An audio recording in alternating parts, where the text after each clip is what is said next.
Shoot for the moon and welcome everybody to another episode of the Lunch Table Podcast. For this episode, we are reviewing Hello Tomorrow, episode 8, now out on Apple TV+. Akram, what were your thoughts on the latest episode? I think sometimes being sold a lie is easier to live your life sometimes. I think ignorance is really bliss, and I think we see instances of this in episode 8 of Hello Tomorrow. And now I'm starting to get a little bit of the theme. I thought this was a show about a father trying to reconnect with his son, but I think it's a little bit actually deeper than that. We see many people affected as well.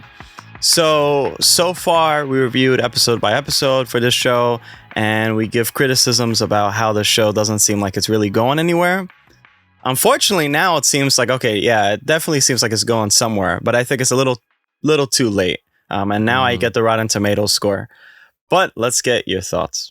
No, I think you're definitely spot on. This was the episode I was waiting for like 3 episodes now.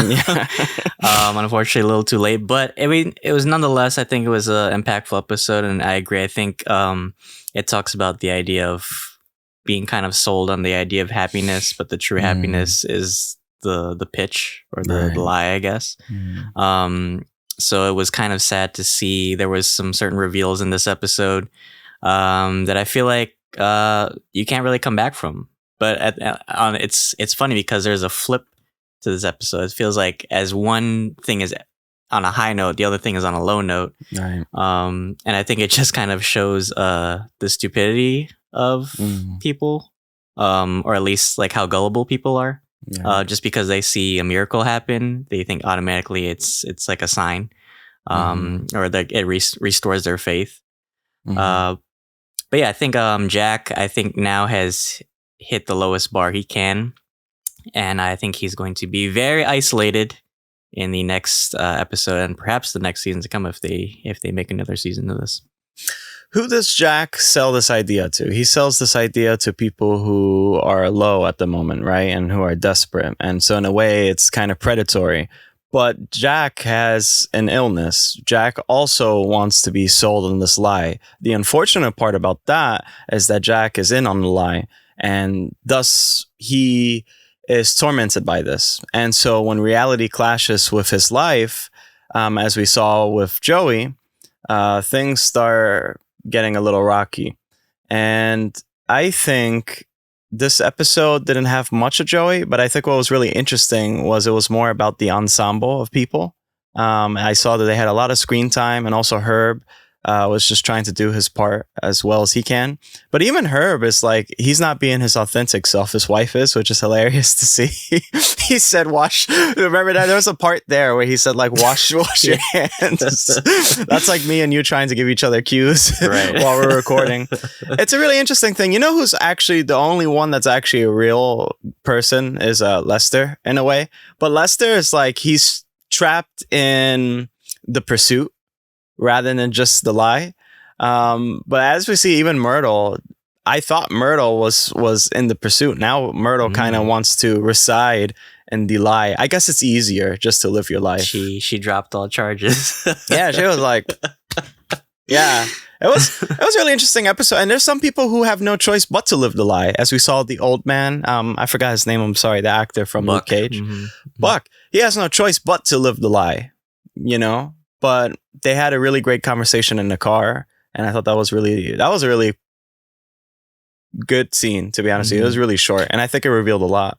Yeah, and man, that conversation between Shirley and Jack, it really showed who Jack is. You kind of had this holdout that maybe Jack, at the end of the day, he's gonna think about what he's done, maybe, and kind of repent. But as we've seen in this episode, this is who he is. He's always going to be a salesman in profession and in personality.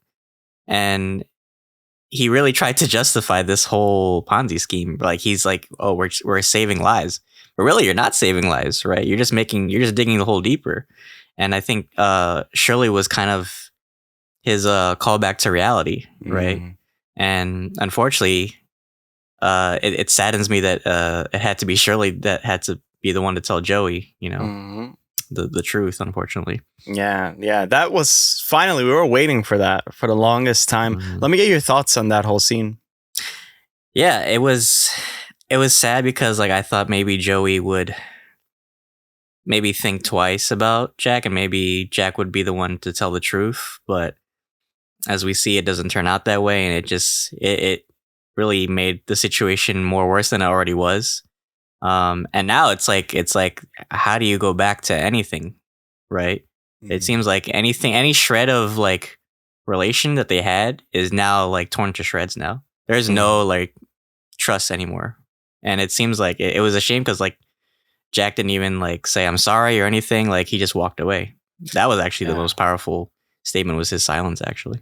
Well, he had not. Yeah, I mean, I think there's such a distrust with our government today, right? And the only way to gain the trust back is if you tell the truth, but the truth is ugly. But again, sunlight is the best disinfectant. And I think maybe that's the way how you mend bonds, is to tell the truth after all of this BS that's being spewed. So perhaps there is a way to still garner trust from Joey. I'm hoping, at least. I'm remaining optimistic, because then again, it's like, is this a mini series, or is this like maybe they're trying a season 2? I don't know. And we might never see it too. Yeah.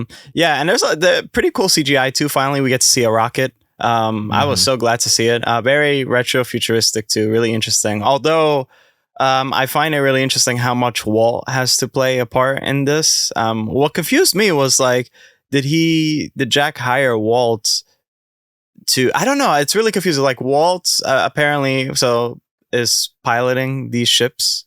But what's really strange is that Jack has to be a genius, right? Because he sold so many people on this lie. But there's only one rocket, and we see that rocket from far away, and then they make ads and stuff like that. I thought this was more of a countrywide type of thing, but apparently not. It was just convenience.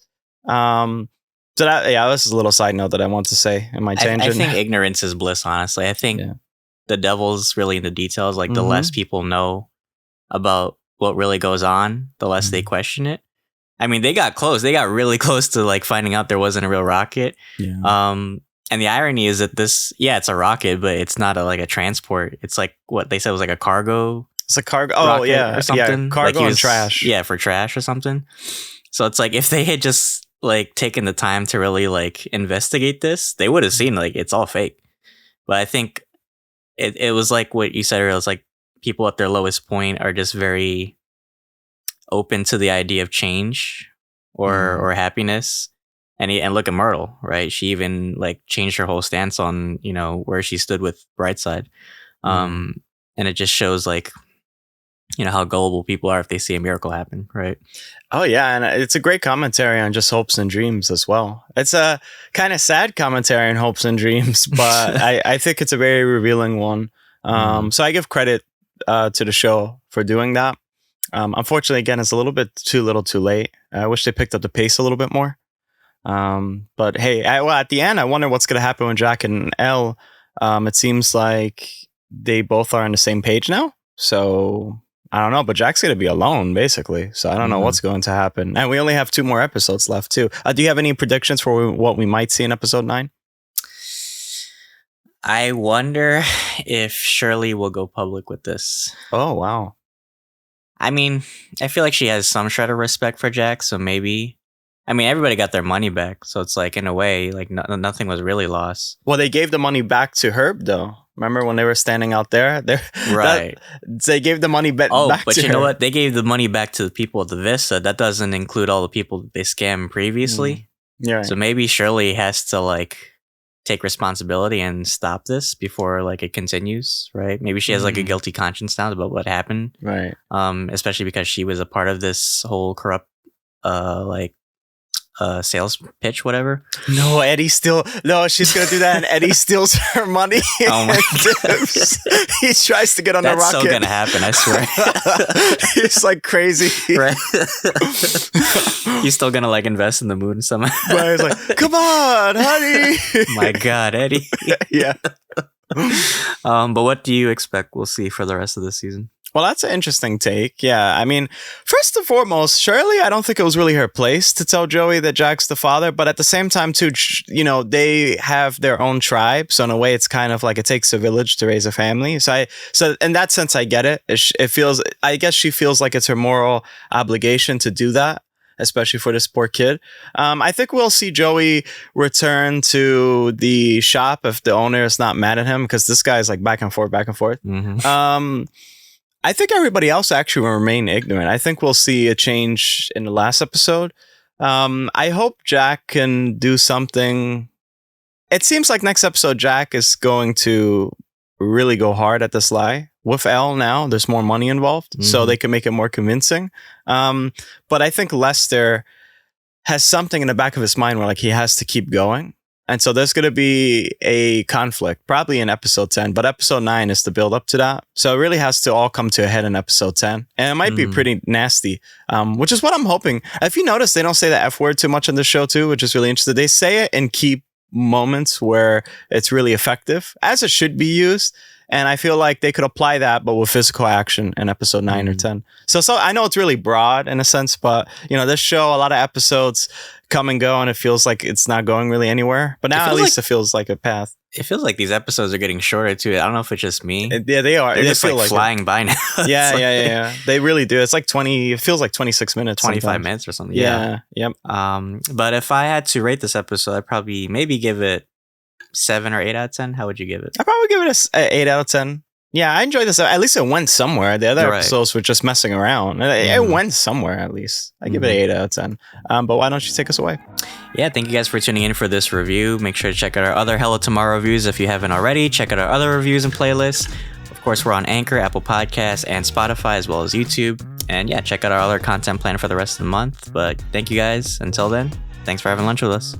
Aim for the moon, guys. Thank you. See you.